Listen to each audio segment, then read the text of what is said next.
as Muslims, it's extremely important that we understand the difference between Hadith and Sunnah amongst the different Muslim scholars, especially like the fuqaha. I'm referring to the legal schools, because many a times people often use the Shafi'i or Hanbali approach when they're speaking about the Sunnah, because the Sunnah refers to the established way or established practice of the Prophet Muhammad, peace be upon him.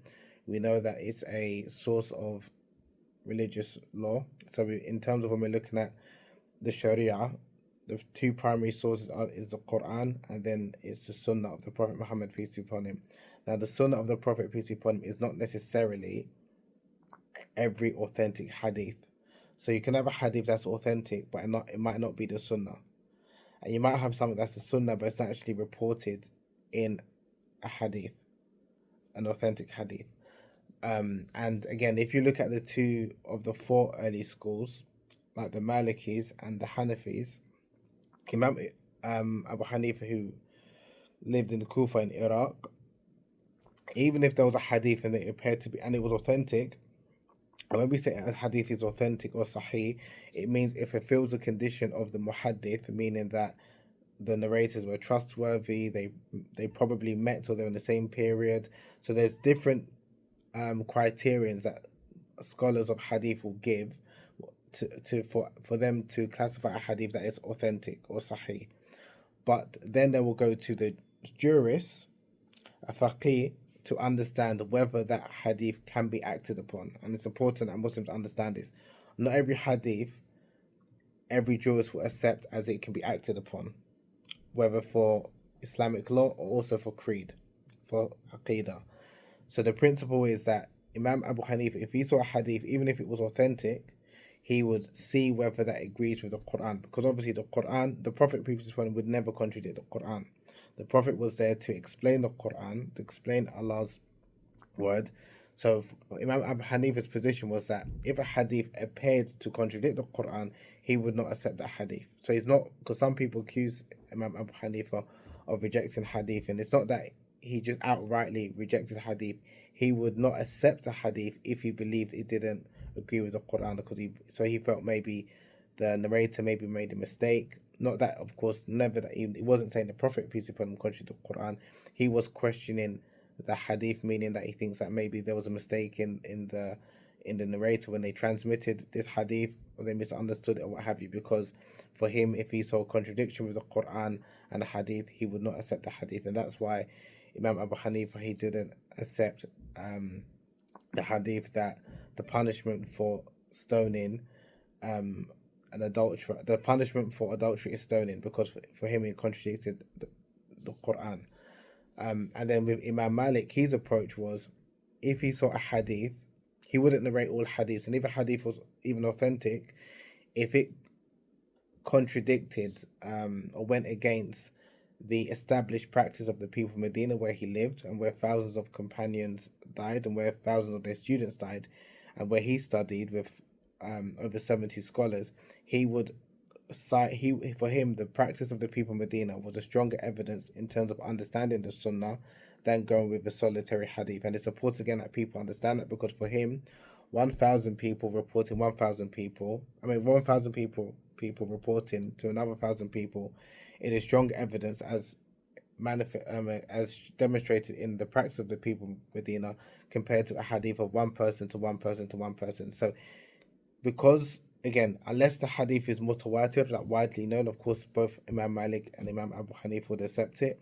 But if a hadith is ahad, meaning solitary reports, meaning it's not widely reported by many companions, they were sometimes somewhat skeptical, because there's a possibility that the hadith might be not correct, as in the text of the hadith. So even though it might be authentic according to hadith scholars, again, it's for the jurists to understand, was a hadith, has that been abrogated, was a hadith specific for the Prophet, peace be upon him, or for the person we're speaking to? Do we understand the full context of that hadith? When was it explained? Has it been abrogated by another hadith or by the Quran? There are a lot of factors that a jurist we need to understand. So it's not just a case of opening up a hadith and knowing a hadith that's authentic and acting upon it, because there's many hadiths that are authentic according to Hadith scholars, but Muslim jurists do not accept them, or did they not accept them in terms of to give rulings. Now, Imam Malik's student, Imam Shafi'i, he disagreed with his teacher's approach, Imam Malik, where he considered a hadith, if it was authentic, he would accept that and he wouldn't look at the practice of the people of Medina. So a lot of Imam, and that's also the practice of the methodology of Imam Shafi'i's student, Imam Ahmad. So again, you've got Imam Shafi'i, Imam Ahmad, who put precedent on the hadith to understand the Sunnah. Then you've got Imam Malik, who placed more precedent on the practice of the people of Medina over a solitary hadith. And then you've got Imam Abu Hanifa, who will look at the Quran and see whether that hadith is in sync in terms of does it reconcile with the Quran. For him, because he doesn't believe a hadith can abrogate a verse from the Quran. So again, there's three different approaches you can see. Now, for many Muslims now, the most famous book that they refer to is Imam Bukhari and Imam Muslim's book about their compilation of hadith. The one thing that people need to realize is that yes, there were great scholars of Ahlus Sunnah wal Jama'ah, but there were Shafi'i scholars, or reportedly, or Malikis, but more likely Shafi'i. And some, like Bukhari, had some issues with Imam Abu Hanif and he didn't agree with his approach.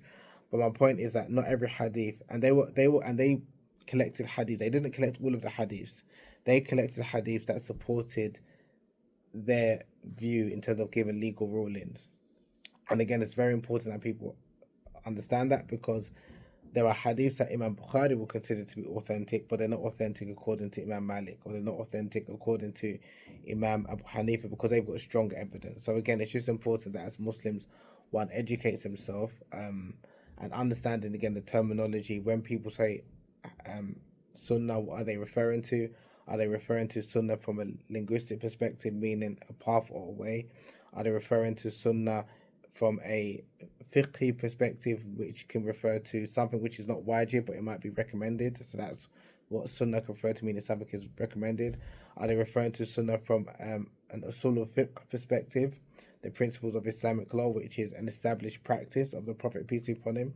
So, and we know in terms of the primary source of the Islamic law is the Quran and the Sunnah. So when we're referring to the Sunnah, in this case, it's the established practice, not necessarily everything the Prophet, peace be upon him, said, did, or approved of, because there are things that the Prophet may have said or did that's just specific to him or to a particular audience or a particular individual, or it may be a custom. So something that's a custom, like the way the Prophet ate, the way he dressed, that's according to scholars, that's custom. It's not religiously binding that we need to eat everything the Prophet, peace be upon him, did or dress the way he dressed. We can, of course, out of love of the Prophet, but that's not considered to be a sunnah from a Islamic law perspective. And then also from the hadith scholars' perspective, a sunnah is a report, is a data, information of anything that the Prophet, peace be upon him, said, did, or approved of.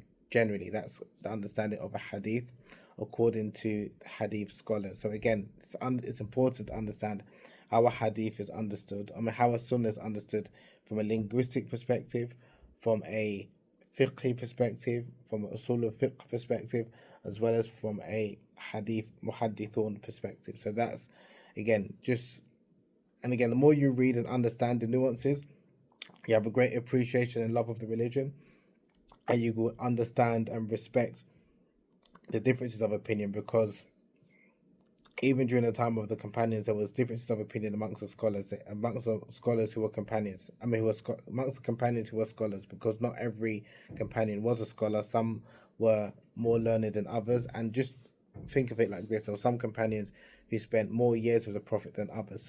So some companions naturally will have a greater understanding of the Prophet, peace be upon him. So scholars like companions like Aisha and Ali, may Allah be pleased with them both, they will have a greater understanding of the Prophet, peace be upon him, and compared to a companion who maybe spent a day with the Prophet or only saw the Prophet a day when in the farewell Hajj. They're still considered companions, but you can't compare their understanding of Islam with the understanding of some of the companions, like I said, who spent a great amount of time with the Prophet. Or you've got some younger companions like Abu Hurairah, who only lived with the Prophet for 3 years.